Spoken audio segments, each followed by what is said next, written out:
Good morning, everyone. I, of course, will give it to my lovely moderator here, but it's a deep session. It's going to be kind of upsetting because it's about sex and sexual trauma. The session is called Unashamed. So, no shame. Please come. Hello, everyone. I'm Shabna, Manaf, a psychologist. I'm really excited to welcome Neha, Bhat, the author of the powerful book Unashamed, and she is a bold, art-focused, trauma-based sex therapist. So I read her book, and there are some of the insights and stories which she has shared in this book. It has really made me think that we don't have to hold shame in our life, and we can feel honesty, and we can be honest to ourselves, and it was really eye-opening for me. So I'm really nervous. I just want to address that first, that this was first time in my life that I'm sitting um, in front of audience, and I'm really nervous. That is why I'm getting stuck in between, and I'm not unashamed to say about it. So I would love to start the session by addressing one of the major things that we are all aware about. That is, there have some recent rape incidents and sexual assault cases which has happened in Kerala and also across India. So, in your book, you have mentioned about the importance of shame, self acceptance, and I would like you to talk about how can we help the victims and families of the some of the victims and families who are already going through or struggling, not only because of the trauma but also they are lacking a lot of support from our society. So how can we support them? Thank you, Shabna. You're doing really well. And I'm very proud of Shabna for choosing this topic because a lot of mental health people as well shy away from sex. There's a lot of counselors in our country, there's a lot of teachers, there's a lot of sex educators, but we don't go deep into the topic of sex therapy, which is very different from just sex ed, that this penis goes in the vulva and this is how your breasts are. That's basic stuff. Mental health is a different ballgame. So I will answer your question, Shabna. Thank you. It'll be a little long answer, but I'll give like a sort of a philosophy and then I'll go practical on it. So first of all, sex therapy is a profession. It's a legitimate, certified, licensed profession. You have to do 5 years of a basic mental health practice, then you have to do your master's, then you have to do an internship, then you have to be supervised by someone, and then you supervise other people. So I run 3 clinics, one in Bangalore, Bombay, one in Chicago, and Shabna as well is now going to run clinics, if I may say that. And there are very less of us who are seeing the cycle of sexual violence. So the question about the rape case, right? When you think about rape in India, think about Nirbhaya, think about the Kolkata doctor murder and the recent cases in Kerala as well. And we get very overheated, we get activated, we go for protests, we do all these things. But what about the healing?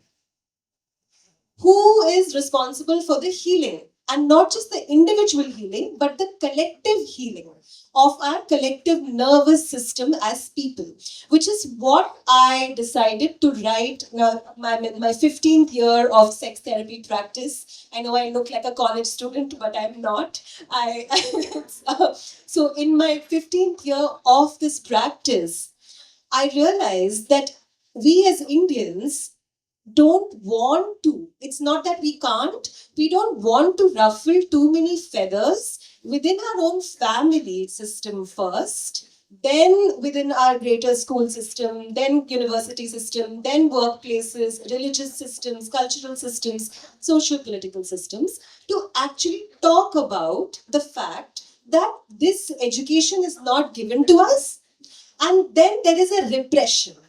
So if you walk in Kerala, yesterday I was wearing a low cut top, and I would say 90% of the local audience was more interested in my top rather than my face looks like, right? And I can see people nodding, right? And it's just something we don't address. It's in our subconscious. There's a lot of repression, sexual repression. Okay, now the opposite of this is extreme. It's like be unashamed, be sexually liberated, be sex positive, have as many partners as you want. I'm not saying that. That is another kind of Americanization I don't agree with. So we have to figure out what is our balance, right? What is a progressive way to hold our sexual identity without shame, whichever religion we are in, whichever cultural context we come from. I'm South Indian, I'm Malayali as well, but Kannadiga Malayali. So my cultural context is very different from maybe yours or somebody else's, or somebody from North India. So when it comes to rape, I will just end my answer here. When it comes to rape is one of the most heinous things we can do out of a repression. One part of it is power, but power is not the only thing. Today we like to put everything in the bucket of power, oppressed versus oppressor. It's not that simple. So, people we know in our clinics, we see people struggle with multiple identities. Sometimes you can be oppressed and you can be somebody's oppressor as well. So, the data says that a lot of people who have been sexually abused, who did not have a safe person to tell that abuse to, may grow up and repeat that in their own marriage or in their own relationship, and when they're called out, they may want to defend and say that didn't happen, I'm not a survivor, I'm not a victim, I'm not a perpetrator. And that way, the trauma goes silenced, of course, and then we have this crazy thing of looking indirectly.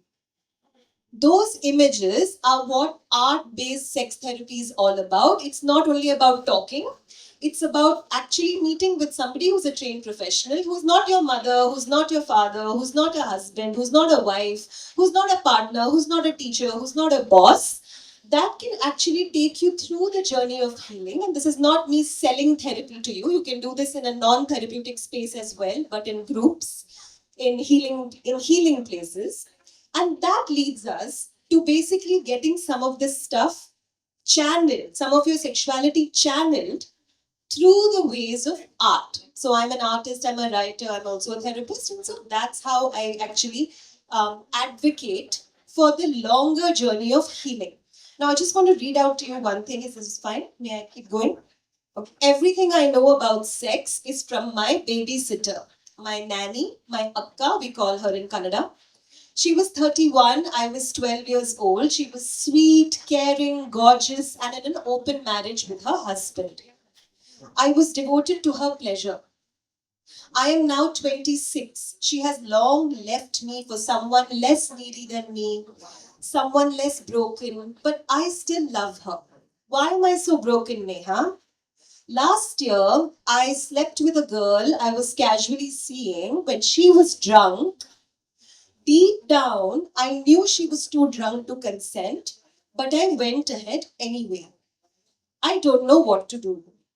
Nothing works for me anymore. So, this is one of my clients who I was working for the last 5 years, got called out during the Me Too movement, was 26 at that time, but was a celebrity 26-year-old.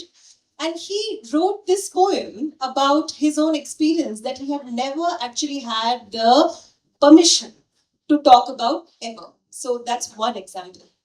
Okay, ma'am. So you're an art-based sex therapist, right? And art is a form of expression. So I want you to talk about how was the journey of Unashamed helped you in your journey of healing, and also how can art actually help us in our process of healing? Thank you. Well, I'm queer myself, but I'm also a survivor of sexual violence. Like so many of us who nodded our heads, as well as you are nodding your head. So, sexual violence is not just rape. There are many things that happen around sex. There's bad sex, uncomfortable sex, sex that feels like it should have been something else. So you're telling your partner, stop, stop, they're not stopping. You're telling your partner, doesn't feel good, they're not able to listen. You are dissociated, the sex is still going on. You are drunk, the sex happened, you don't remember. There are so many types of sexualities. It is not just between man and woman. Men are not always the aggressor, women aggress also. So These are the experiences that I see every day in my clinic for the last 15 years, and I see a very different version of India than maybe the mainstream version knows. Right? And because people come to me for that. They come to me for the shadow side, for Mooladhara stuff. So when I started my journey as an artist, I discovered that because of my natural sort of, I'm like in Hindi we say mufat, so I'm quite direct as a speaker. So people were telling me a lot of things. Children, I was a teacher in schools. Children were telling me a lot of things. And I just felt like this was not responsible of me to keep hearing about it. First, I needed to train a little more. So I went and trained. I got one master's in India, one abroad. But as I was training Shabna, I realized talk is one aspect of healing, right? You heal in many ways. You can heal through prayer. You can heal through ritual. You can heal any religion. You can heal through writing. You can heal through speaking. You can heal through dance, through music, through movement. So as I started sharing that, my clients started talking more about that, which is when I started training in art therapy. And that's where some of these case studies came in.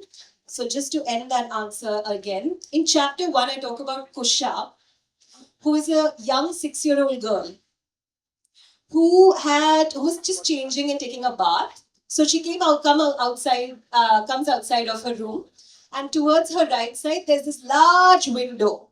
Okay, and there is this man, this older gentleman. I should not call him a gentleman. He was not very gentle. Why was he staring at a 6-year-old's body? But he was looking at her body.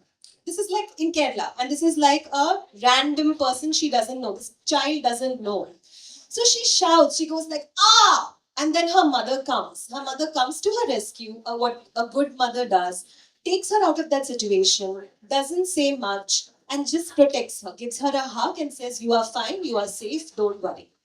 Now, this girl comes to my clinic at 32, and from some Instagram sex therapy video she has seen, and she thinks that sex therapy is about sex toys. So she says, Neha, just give me a good sex toy, just one session, just give it to me, tell me, because I'm not able to masturbate, I'm not able to orgasm, I have never experienced this orgasm in my life at 32. And everybody in my college is having these dreamy affairs. I mean, in her class, in her group, friends group, they're all having affairs and boyfriends and girlfriends, and there's this force. I need to be sex positive. I need to be sex positive. So we started with art, and which is the next case study. If you see, if you read the book, and if you go to my website, you'll find her story. It goes into, so please, can you just keep changing the images so that you can see the next image of the painting with the breasts? That is her. And so she reveals through art making this experience that every time she tries to access pleasure, she thinks of that man. That memory at 6 that she did not even process. Remember? So she came to me saying that, Ma'am, I am very sex positive, I'm a feminist. Just give me one sex toy. That's all I want. Okay, but it was much deeper than that. And in mental health, we understand that memory can go very far into the past and it can impact the present. So, art helps us to get that connection out without this kind of talking, and thinking. It's not about the mind, it's much deeper than the mind. Okay, ma'am. And my next question is about, if you are getting a chance to talk to your childhood self, and you are getting a chance to give an advice to her about shame and our society. Okay, so what will be the advice that you're going to give her from the light of or the insights that you've gained through your experience? Also, what is one lesson that you're going to present in front of the audience and to give us,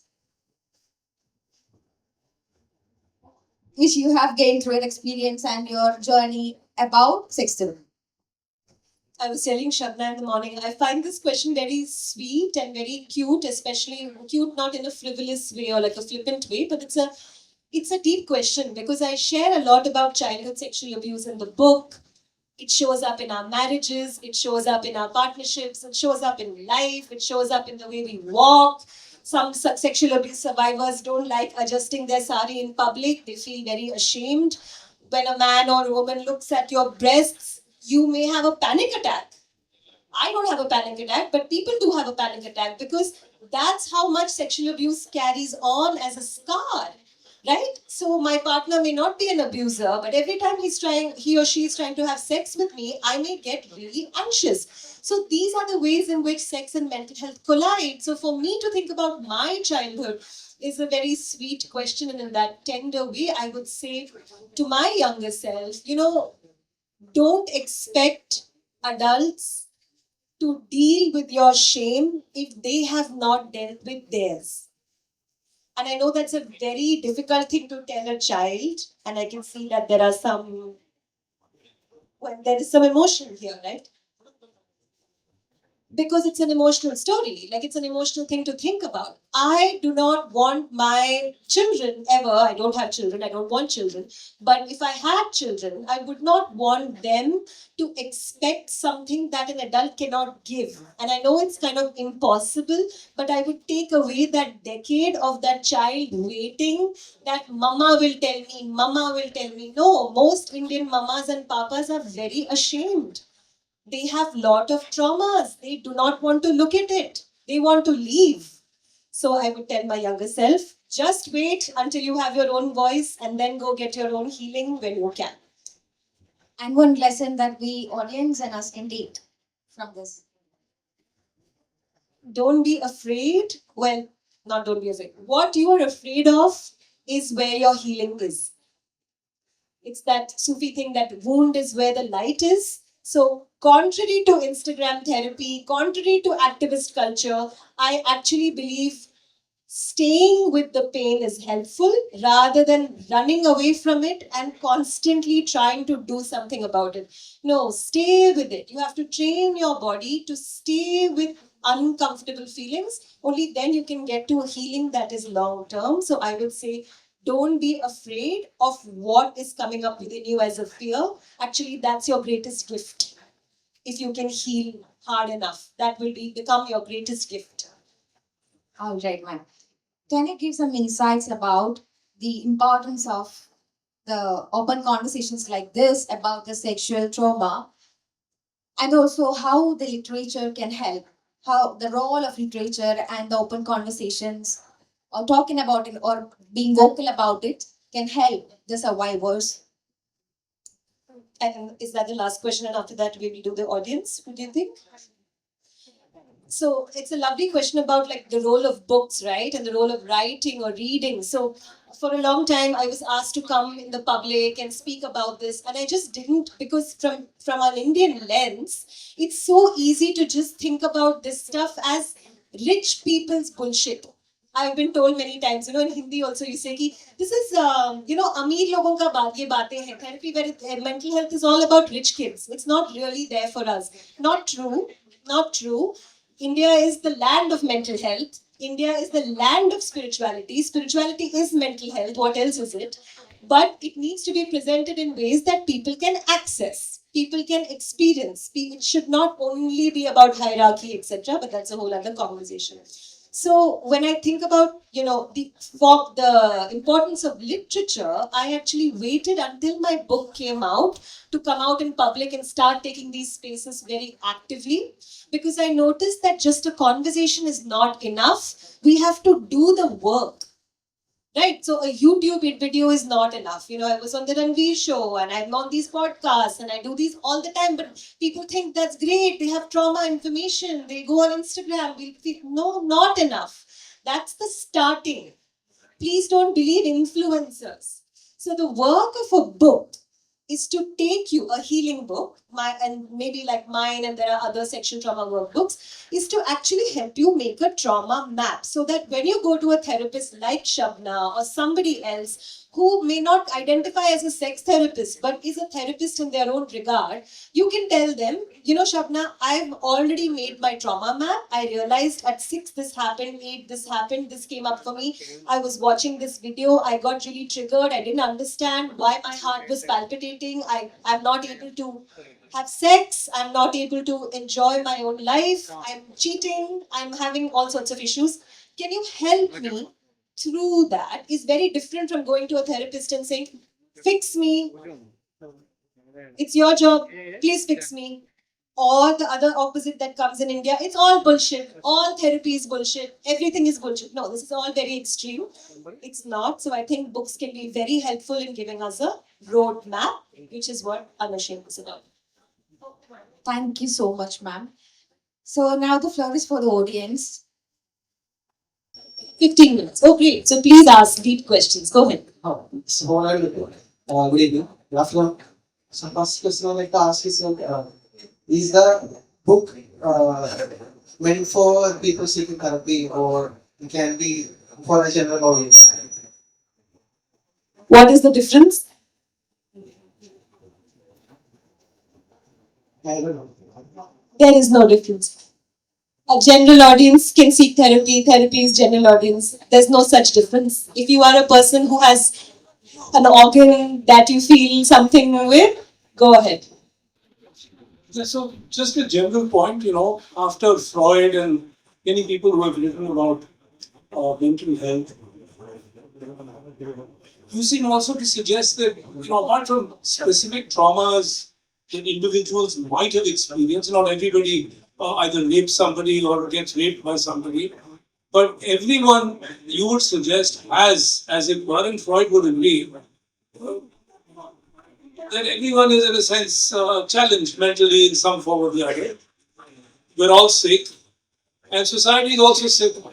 So, all the sort of mechanisms of control that exist from family, school, etc., which we buy into because often we have no choice, and to break free of them is to actually get outside the norm.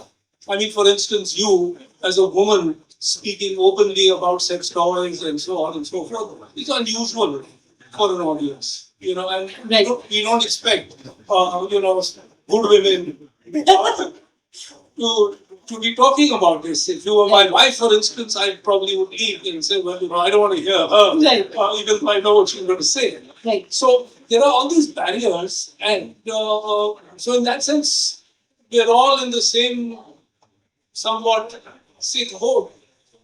Uh, so far as rape cases are concerned, newspapers beautifully report them. They also have sensationalist value. Yeah. There was a time, it's now gone, people will remember, that every Hindi movie had to have a rape scene. Yeah.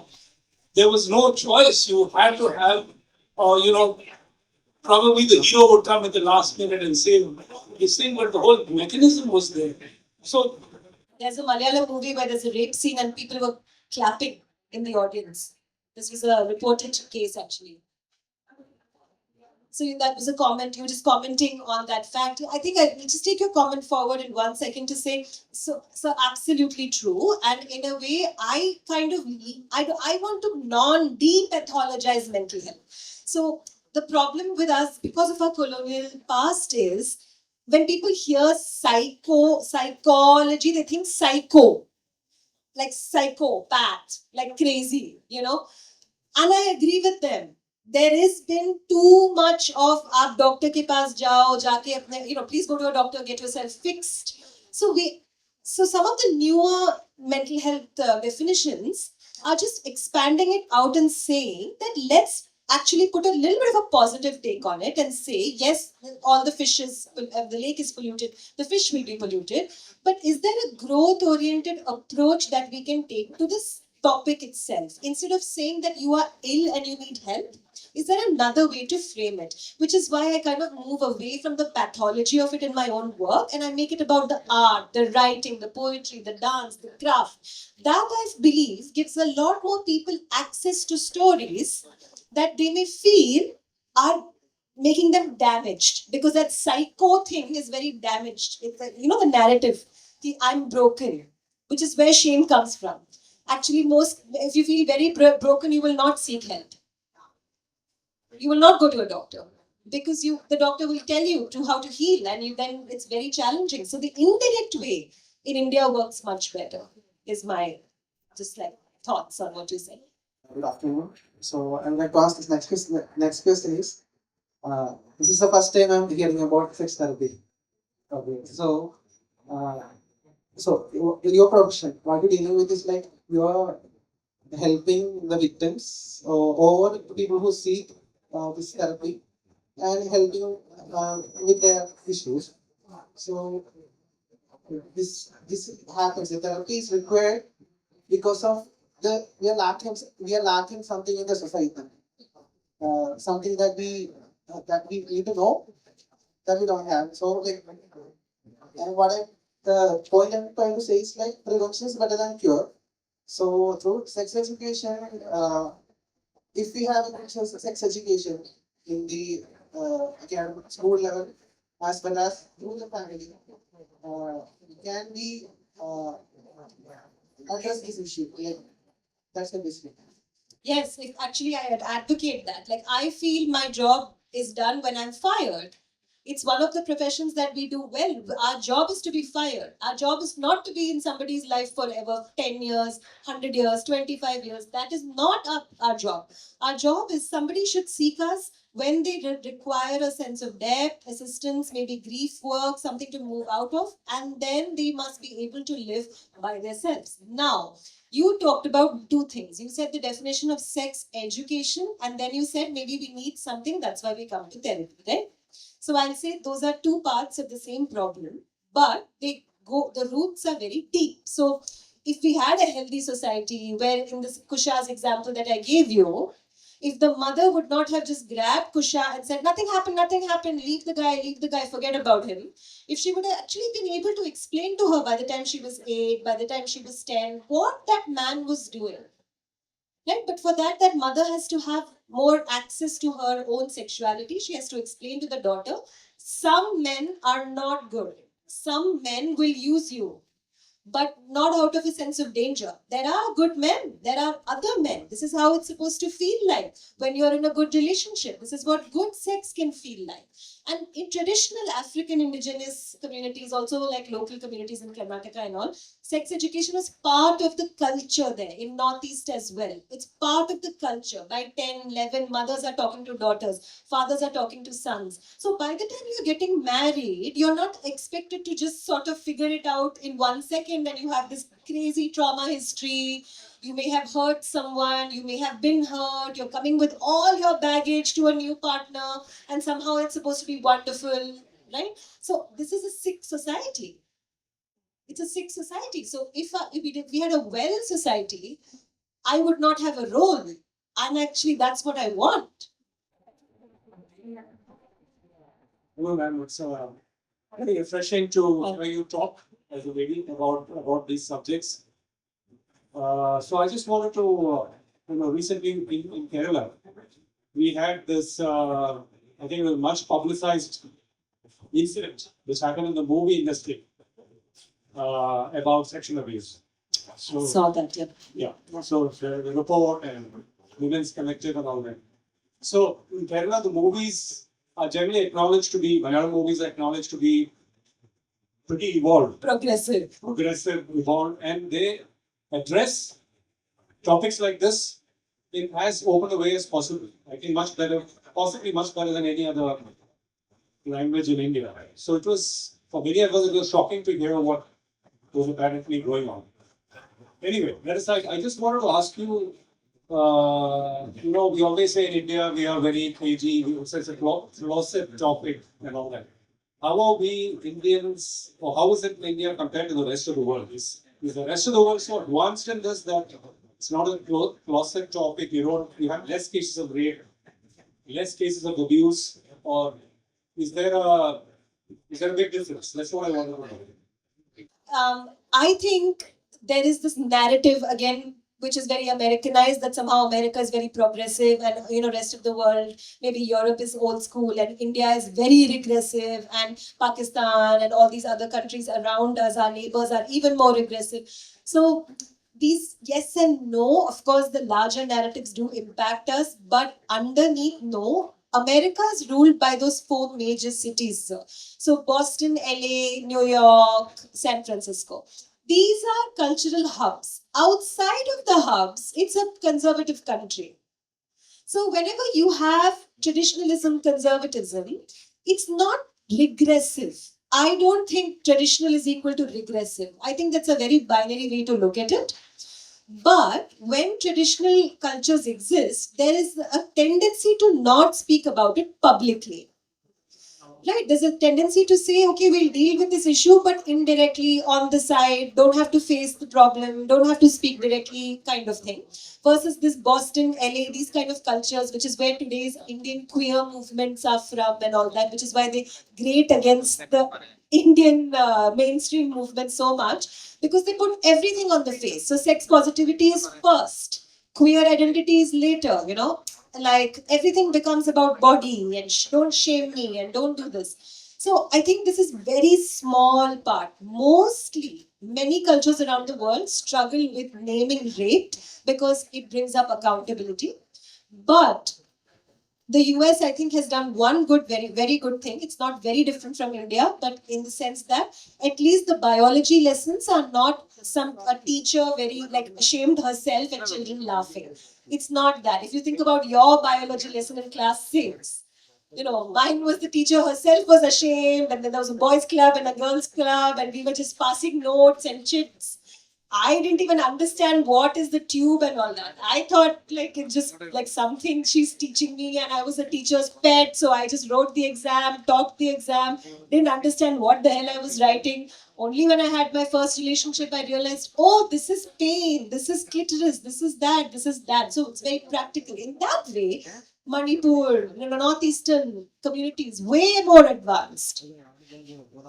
They have like indigenous communities have demonstrations between mother and child. It's more open because of their that ancestry of their time, you know. So it varies. I hope that's helpful. I don't know about Abrahamic religions. I will leave that to you if you would like. But within Hinduism, you know, I have a little bit of a sorry, a little bit of a, I mean, I love, thank you for that point. It's so relevant, but I see it as change. I see that Hinduism has changed. It has actually become more inclusive in the last 15, 20 years than it used to be. When I was younger, I could not even say that I'm interested in women. Today, when I go to spiritual practices, I'm into my own, within Hinduism, that is not a question asked. People may judge me. People have a lot of opinions about it. People may say bisexual women should not exist within Hinduism, etc. But because Hinduism has Kama Sutra, because Hinduism has text to go into, there and there is a little bit of like an open-mindedness to women within the fold, within the spiritual fold. My job within Hinduism is very different from perhaps another religious mainstream. So I do workshops. I was just telling Shabna, I do workshops in Dubai. And you will not believe it's booked out. It's like there is no slot left in my healing retreats. It gets booked out 6 months before. And there will be people saying, my husband is very open, wants me to be sex positive, but my overall, you know, cultural narrative is so strong that I'm scared to even address this point. So to your point, I of course like one practitioner cannot change, like, you know, especially because I'm not from an Abrahamic religion, I'm within the Hindu religion, I cannot change anything like that big. But what I can do is offer conscious spaces. And I think, and you know, I think in the next 10 years, we are going to see so much violence in different parts of the world on different identities that the point is this: we need to build more conscious spaces as havens where we can go deeper into what is being talked about. Not I hate you because of how you look or what skin color you have or who you believe, but what are you talking about? What is exactly the problem between us? And that's my job, I think, in society to build those conscious spaces. And I must say, they are very successful as of now within even Qatar, Dubai, where I work and all that. India is a little different. Any points you would like to add? I would like to add some points while concluding the session. Thank you, ma'am. Thank you for your valuable insights. And thank you, everyone, for being here. And I want to conclude the session in Malayalam so that I can talk a little bit കുറച്ചുകൂടി confident ആയിട്ട് സംസാരിക്കാൻ പറ്റും. അത്ര തന്നെ English അറിയാത്ത വ്യക്തിയൊന്നുമല്ല, പക്ഷെ ഇങ്ങനെ ഒരു വേദിയിൽ കയറി ഇരിക്കുമ്പോൾ കുറച്ച് പേടിയുണ്ട് ആദ്യമായിട്ടായതുകൊണ്ട്. ആൻഡ് ഓൾസോ വൺ തിങ്, ഈ ഒരു ബുക്കിന്റെ മേജർ ആയിട്ട് എനിക്ക് കിട്ടിയ ഒരു ഇൻസൈറ്റ്, അല്ലെങ്കിൽ എനിക്ക് ഇപ്പം തുറന്ന് പറയാൻ പറ്റുന്ന ഒരേ ഒരു കാര്യം എന്താണെന്ന് വെച്ചാൽ, I'm holding lot of shame. And one thing is that I'm not unashamed to talk about it. Like at least ഞാൻ അത്രയും ഷെയിം ഹോൾഡ് ചെയ്യുന്നുണ്ട് എന്ന് പറയാനെങ്കിലും എനിക്കിപ്പോ പറ്റുന്നുണ്ട്. നിങ്ങൾ എല്ലാവരും ഈ ബുക്ക് വായിക്കുമ്പോൾ നിങ്ങൾ എല്ലാവരും കടന്നു പോകാൻ പോകുന്ന ഒരു ജേർണി ഉണ്ട്, which I went through. It was really hard for me to complete this book. There are some workouts in that book itself, and that was really hard. ഈ ഒരു ബുക്കിലൂടെ ഇത്ര അധികം എനിക്ക് എന്നെ പറ്റി മനസ്സിലാക്കാൻ പറ്റിയെങ്കിൽ then ഇതിനപ്പുറത്തേക്ക് there is a lot that I have to heal. I'm a therapist, and I don't know, my hands are trembling, heart നന്നായിട്ട് beat ചെയ്യുന്നുണ്ട്, legs are shaking. Maybe all of this is also because of the shame that I'm holding, and I'm really proud to say that I'm not unashamed to say it aloud. Thank you everyone. Thank you so much.